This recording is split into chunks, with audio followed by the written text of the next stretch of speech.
जटाटवी गलज्ज्वलप्रवाहपावितस्थले गले वलम्ब्य लम्बिताम्बुजङ्गतुङ्गमालिकाम् डमड्डमड्डमड्डमनिनादवड्डमर्वयं चकार चण्डताण्डवं तनोतु न शिवः शिवम् जटाकटाह सम्भ्रम भ्रमन्निलिम्प निर्झरी विलोलविच्चिवल्लरी विराजमानमूर्धनि धगद्धगद्धगज्ज्वल ललाटपट्टपावके किशोरचन्द्रशेखरे रतिः प्रतिक्षणं मम।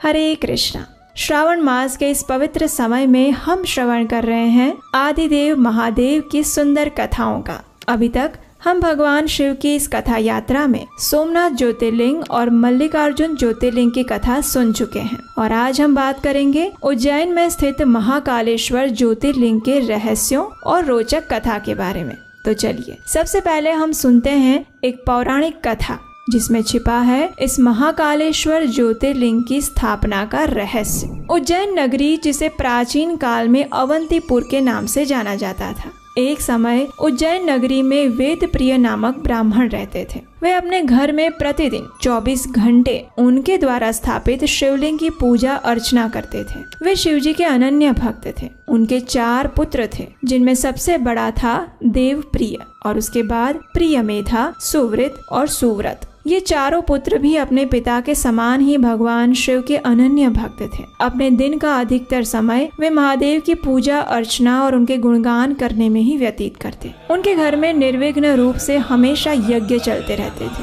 भगवान शिव की आराधना के फल स्वरूप उन्होंने ऐसी सद्गति प्राप्त कर ली थी जो कि संतों को भी दुर्लभ होती है। उनके पुण्य प्रभाव और निरंतर चलने वाले यज्ञ के कारण अवंतीपुर भी हर प्रकार से फल फूल रहा था। दूसरी ओर पास में ही रत्नमाल पर्वत पर दूषण नामक एक राक्षस रहता था। उसने ब्रह्मा जी की घोर तपस्या की और उनसे युद्ध में सदा विजयी रहने का वरदान प्राप्त किया। अब उसने अपनी शक्ति का दुरुपयोग करना शुरू कर दिया। उसने तीनों लोकों पर अपना प्रभुत्व स्थापित कर दिया, देवताओं को स्वर्ग से निकाल दिया और इस प्रकार वो त्रिभुवन का स्वामी बनकर क्रूरता पूर्वक राज करने लगा। किसी भी स्थान पर देवी देवताओं की पूजा हो या वैदिक यज्ञ हो, वो उसे बिल्कुल मान्य नहीं था, क्योंकि वो जानता था कि अनेक वैदिक यज्ञ में दी जाने वाली आहुतियां ही सभी देवताओं की शक्ति का स्रोत हैं। इसलिए उसने निश्चय किया कि वो कहीं पर भी कोई यज्ञ नहीं होने देगा ताकि देवता निष्क्रिय पड़ जाएं। और फिर क्या था, दूषण ने चारों ओर ब्राह्मणों पर अत्याचार करना शुरू कर दिया। लेकिन जब उसने देखा कि उसके राज्य के निकट ही अवंतीपुर में अभी भी धर्म का साम्राज्य फैला हुआ है, इस बात को वो कैसे सहन कर सकता था। उसी क्षण उसने उज्जैन पर आक्रमण किया और जितने भी ब्राह्मण थे उन सब के यज्ञ बंद करवाए। उसके अत्याचार के सामने विरोध करने का साहस भला कौन कर सकता था। इसलिए उसके भय से सभी ब्राह्मणों ने वैदिक यज्ञ बंद कर दिए। लेकिन वेदप्रिय और उनके चारों पुत्र इस आतताई से नहीं डरे, क्योंकि वे जानते थे कि काल उसका क्या करे जो भक्त हो महाकाल का। उनके अंदर ना तो भय आया और ना ही महादेव के प्रति उनकी श्रद्धा कम हुई। ऐसे में वेद प्रिय ब्राह्मण ने अपने पुत्रों को संबोधित करते हुए कहा, हे मेरे प्रिय पुत्रों, हमारा नगर इस समय महासंकट की स्थिति में है। चारों ओर उस आतताई असुर ने अस्त्र शस्त्र से सज्ज अपने सैनिक एकत्रित किए हुए हैं, लेकिन हमारे पास ना तो कोई सेना है और ना ही शस्त्र। हम उनसे युद्ध भी नहीं कर सकते। हमारे पास कोई है तो वो है सिर्फ हमारे आराध्य देव भगवान शिव। इसलिए हमें उनकी ही शरण में जाना चाहिए और उनके प्रति हमारी श्रद्धा को अटूट बनाए रखना चाहिए। वे अवश्य अपने भक्तों की रक्षा करते हैं। अपने पिता के ऐसे साहसपूर्ण वचनों को सुनकर वेद प्रिय ब्राह्मण के सभी पुत्रों में एक नवीन उत्साह और श्रद्धा का संचार हुआ। उन्होंने मिट्टी से बने अपने शिवलिंग की पूजा करना आरंभ किया और अब अवंती में सिर्फ यही एक घर बचा था जहां अभी भी भगवान शिव की आराधना हो रही थी। अब दिन रात वेद प्रिय ब्राह्मण और उनके चारों पुत्र महादेव की आराधना में इतने लीन हो गए कि उन्हें इस बात का पता भी नहीं चला कि कब उनके घर के द्वार पर दूषण असुर आकर खड़ा हो चुका था। वो उन्हें धमकाते हुए कहने लगा, अरे मूर्ख ब्राह्मण, ये पूजा अर्चना करना बंद कर दे। यदि तूने ऐसा नहीं किया तो मैं अपनी तलवार से तेरा मस्तक धड़ से अलग कर दूंगा। मेरी बात मान ले, अन्यथा अपने प्राणों से हाथ धो बैठेगा। लेकिन उस असुर की बातों का वेद प्रिय ब्राह्मण या उनके पुत्रों पर कोई असर नहीं हुआ। वे सभी तो भगवान शिव की आराधना में लीन हो चुके थे। उन्हें इस प्रकार ध्यान मग्न अवस्था में देखकर दूषण ने अपनी सेना के साथ उन पर आक्रमण करने लगा और उसी समय एकाएक धरती कांपने लगी, आसमान गरजने लगा। जो पार्थिव शिवलिंग वेदप्रिय ने स्थापित किया था उसमें भयंकर कड़ाका हुआ और उसमें से विशाल काय महाकाल प्रकट हुए। सिंहनाद करते हुए उन्होंने उस असुर से कहा, अरे मूर्ख, तूने मेरे भक्तों पर अत्याचार किया है। तुझे क्या लगा कि वे निसहाय है? नहीं, अब जा, जितनी तीव्रता से भाग सकता है भाग ले और अपने प्राणों को बचा ले। इतना कहकर महाकाल ने दूषण और उसके सैनिकों को भागने का अवसर दिया, लेकिन थोड़े दूर तक जाते ही महादेव की अग्नि ज्वाला युक्त दृष्टि उन पर पड़ी और वे सभी उसी समय जलकर भस्म हो गए।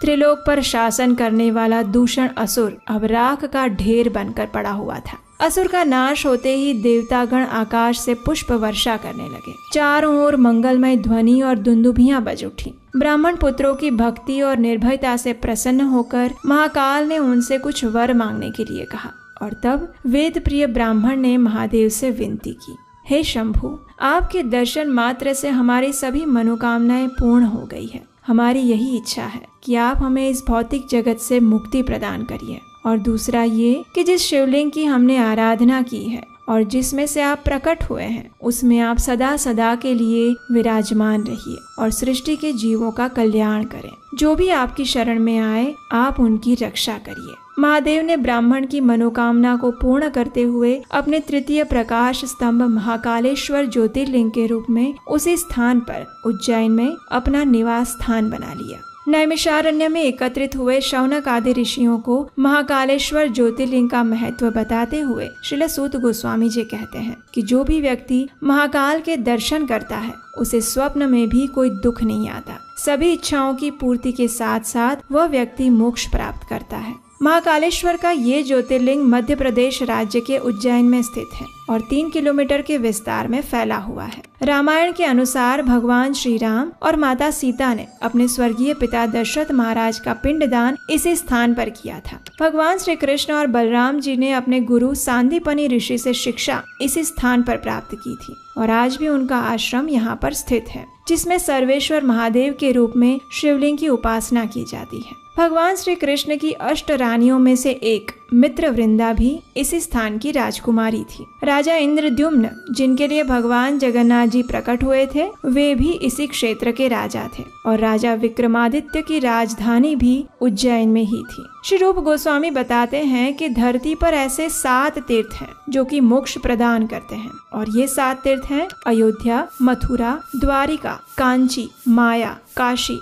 और अवंतिका। यही नहीं, उज्जैन नगरी कई अन्य कारणों से भी बहुत महत्वपूर्ण है। जब पक्षीराज गरुड़ अमृत का कलश लेकर अपनी सौतेली माता कद्रू के पास जा रहे थे तो मार्ग में उन्होंने 4 स्थानों पर कलश रखा था और इन स्थानों पर कलश से अमृत की कुछ बूंदें छलक गई थी। ये 4 स्थानों में से अवंतिका यानी उज्जैन भी एक है। इन चारों स्थान पर महाकुंभ का आयोजन होता है। भगवान विष्णु की कृपा से उज्जैन में शिप्रा नामक एक नदी प्रकट हुई। यदि कोई इस पवित्र पावन शिप्रा नदी में स्नान करके फिर महाकालेश्वर ज्योतिर्लिंग का दर्शन करता है तो उसे सभी 12 ज्योतिर्लिंगों के दर्शन करने का फल प्राप्त होता है।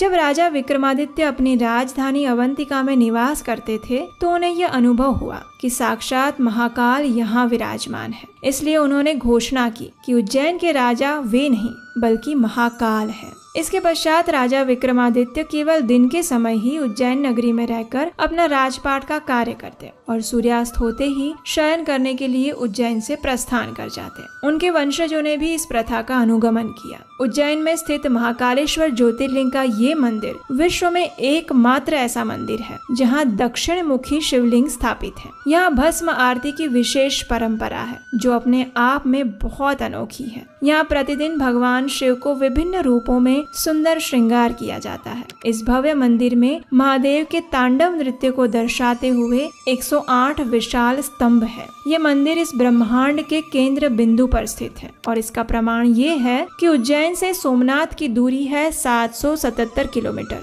ओमकारेश्वर की दूरी है 111 किलोमीटर, भीमाशंकर की दूरी है 666 किलोमीटर, काशी विश्वनाथ, बैजनाथ और मल्लिकार्जुन की दूरी है 999 किलोमीटर, केदारनाथ की दूरी है 888 किलोमीटर, त्र्यंबकेश्वर और घुश्मेश्वर की दूरी है 555 किलोमीटर और रामेश्वरम की दूरी है 1999 किलोमीटर। ये आंकड़े यही कहते हैं कि उज्जैन न सिर्फ भारत का बल्कि संपूर्ण ब्रह्मांड का केंद्र बिंदु है। और इस बात का प्रमाण वराह पुराण में भी मिलता है कि महाकालेश्वर ज्योतिर्लिंग संपूर्ण ब्रह्मांड की नाभि पर स्थित है। तो ये थी आज की महाकालेश्वर ज्योतिर्लिंग की सुंदर पौराणिक कथा और कीर्ति पताका। इस प्रकार महादेव के अगले ज्योतिर्लिंग की कथा लेकर हम कल आएंगे।